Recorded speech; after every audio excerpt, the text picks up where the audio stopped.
Anak kecil itu mengangkat tangannya. Dia ingin memindahkan gunung di depannya. Semua orang mengira dia gila. Lalu, dia benar-benar melakukannya. Semua orang dikejutkan oleh bocah ini. Tapi anak-anak itu benar-benar melakukan apa yang dia inginkan. Apakah dia mendapatkan kekuatan? Sebelum itu, karena badannya yang pendek, selalu menjadi objek ejekan anak-anak lainnya.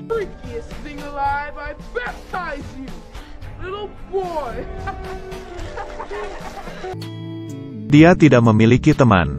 Dari kecil sampai dewasa, satu-satunya temannya adalah ayahnya. Ayahnya mengantarnya, memberinya pertemanan yang terhangat. Tapi itu di periode kedua. Kekacauan.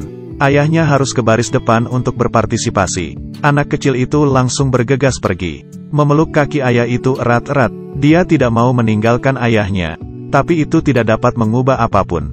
Dia menggunakan uang simpanannya, membeli sepatu kesayangan ayahnya. Ada juga 2 tiket untuk pertunjukan sulap. Dia percaya bahwa ayahnya akan kembali kepadanya. Tapi ada polisi datang ke rumahnya, memberinya pesan. Ayahnya berpartisipasi dalam perang.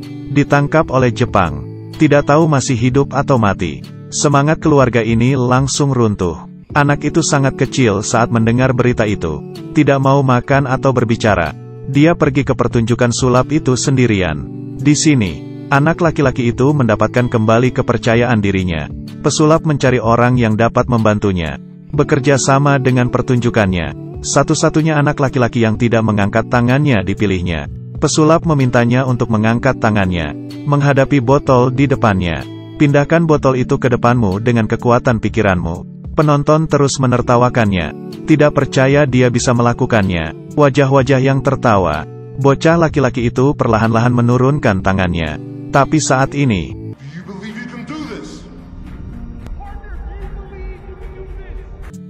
anak laki-laki itu ingat apa yang dikatakan ayahnya. Dia mengangkat tangannya lagi. Melihat botol itu dengan kuat. Aku bisa memindahkan botolnya. Botol itu bergerak ke depannya. Dia melakukannya. Penonton terdiam. Lalu ada tepuk tangan untuknya. Saat itu anak kecil itu mendengar pendeta berkata, "Jika kalian memiliki iman sebesar biji sesawi, kita bahkan bisa memindahkan gunung. Jika kalian bisa memindahkan gunung, maka tidak ada yang tidak mungkin. Biarkan kompetisi ini berakhir. Biarkan orang yang kita cintai kembali." Perumpamaan tentang iman. Lalu anak kecil itu menemukan cara untuk ayahnya kembali. Jadi dia benar-benar mencuri sebiji sesawi. Dia percaya, selama dia bisa memindahkan gunung, ayahnya bisa kembali kepadanya dari medan perang. Anak kecil itu memungut batu, melemparnya ke rumah, mengenai jendelanya. Kakaknya menyalakan sebuah molotov, siap untuk membakar rumah ini. Karena di rumah ini, hidup seorang orang Jepang. Mereka membenci orang Jepang. Karena ayah yang di medan perang ditangkap oleh orang Jepang. Toko ini juga menolak untuk melayani orang Jepang. Tapi tindakan mereka gagal. Kakaknya dimasukkan ke penjara. Adik laki-laki itu juga dibawa kepada pendeta untuk mengaku dosa. Anak kecil itu memberitahu pendeta, dia dapat memindahkan botol itu. Dia ingin kemampuan untuk memindahkan sebuah gunung. Pendeta itu meminta dia untuk menunjukkan dia memindahkan botol. Anak kecil itu mengangkat tangannya lagi.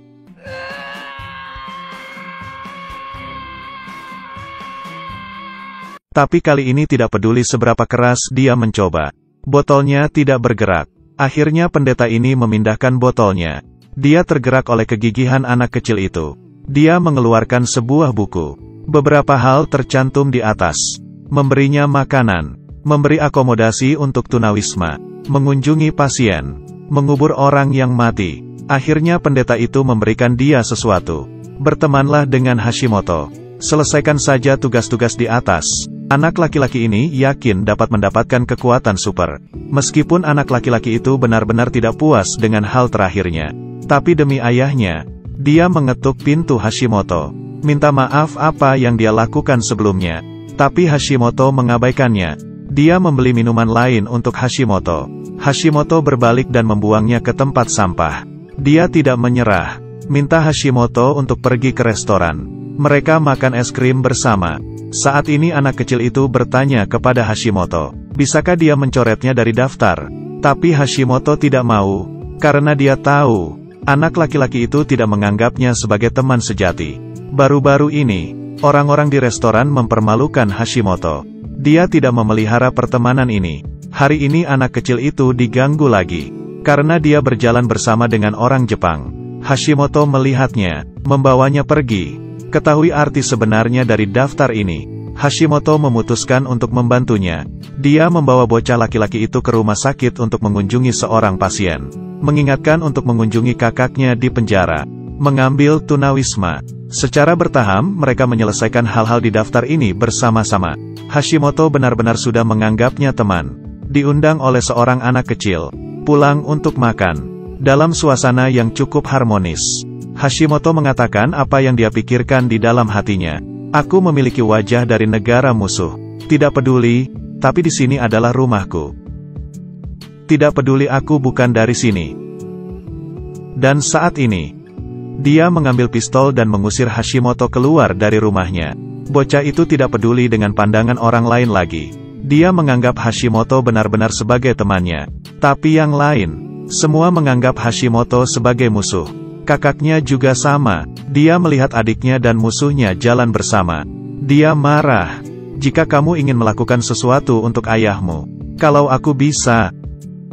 Jika aku bisa mengembalikan ayah kembali. Tapi kakaknya tidak tahu. Semua yang dilakukan anak kecil ini, semua untuk menguatkan imannya, supaya ayahnya kembali. Dia berjalan ke tengah jalan, melihat gunung itu. Dia mengangkat tangannya, berkonsentrasi ke gunung itu. Setelah mengerahkan semua kekuatannya, tanahnya bergetar besar, rumah-rumah juga mulai bergetar. Kemudian, semuanya kembali tenang. Anak laki-laki itu tercengang melihat tangannya. Dia benar-benar melakukannya. Semua orang terkejut olehnya. Mulai hari ini, anak laki-laki itu tambah percaya lagi. Dia bisa membawa ayahnya kembali. Dia berdiri di pantai, menghadap ke laut, mulai menggunakan sihirnya. Dia bertahan hari demi hari. Dia benar-benar percaya, ayahnya pasti akan kembali. Dia juga menjadi fokus perhatian semua orang. Mereka menyaksikan kegigihan bocah ini, tergerak oleh imannya. Akhirnya hari ini telah tiba. Wanita itu membaca berita di koran. Jam 5.50 kemarin. Hiroshima dihancurkan oleh bom atom. Kodenya Little Boy. Semua orang dengan senang hati memberitahu anak kecil itu, kamu melakukannya, tapi ayahnya tidak datang. Tapi pemberitahuan kematian, ayahnya mati di medan perang. Anak kecil itu di depan batu nisan, melihat foto ayahnya sangat menyakitkan. Memegang foto itu erat-erat di pelukannya. Dia tidak dapat menerimanya. Mengapa begitu banyak usaha? Ayahnya pergi selamanya, menyelesaikan hal terakhir di dalam daftar. Dia meninggalkan daftar itu untuk ayahnya. Dia memiliki keyakinan yang kuat, hanya tidak menduga, untuk mengucapkan selamat tinggal kepada ayahnya. Dia sering duduk sendirian di tepi pantai, merindukan ayahnya, juga menanggung ini diam-diam. Tiba-tiba seseorang datang ke rumahnya. Sebenarnya, informasi tentang ayahnya ada yang salah. Dia belum mati. Kakaknya mengangkatnya tinggi-tinggi. Kamu melakukannya, kamu melakukannya. Dia membawa sepatu bot kesayangan ayahnya. Sesampainya di rumah sakit, memberikan ayahnya sepatu botnya. Sepertinya mereka baru saja mengucapkan selamat tinggal. Ayahnya dengan lembut menyentuh wajahnya. Dia menunjukkan senyum bahagia. Keluarganya telah melalui perpisahan, saling berpelukan erat. Keluarga yang terluka di medan perang, akhirnya mengatasi rintangan, kepercayaan dan harapan. Membiarkan mereka kembali ke orang-orang yang dikasihi. Lengkap lagi, film ini berjudul Little Boy. Interpretasi medan perang adalah perjuangan dan kebencian, harapan dan toleransi, juga berhasil dibangunkan, kebaikan dan kepolosan hati seseorang. Baiklah, ini adalah film untuk hari ini. Jika Anda suka, jangan lupa untuk like dan subscribe. Kita akan bertemu di lain